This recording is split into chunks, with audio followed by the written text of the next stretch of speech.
हमारे पैरों में कुछ आया। भाई हमारे पैरों में नंबर प्लेट भी आ गई। नंबर प्लेट गिर गई।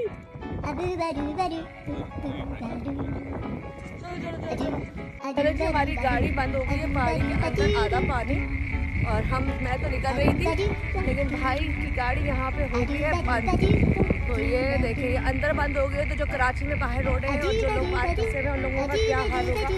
और इस वक्त यहाँ से जो सैलाबी रेलट की तरह से पानी जा रहा है, देखिए वो है जहाँ पे इतना पानी अभी नहीं है, लेकिन जो पंजाब का और सवार का वहाँ का हाल है। अब सोचा हमारी नंबर प्लेट तक उतर गई है, इतना प्रेशर था पानी का।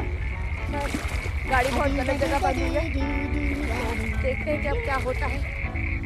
भाई ने घर कॉल किया, 1122 को तो फोन नहीं कर सकते हो, कहेंगे भाई पता था तुम लोग क्या कर रहे थे, तो इसलिए घर से मदद मांग रहे हैं। सीधे ही आ जाना मुश्किल में।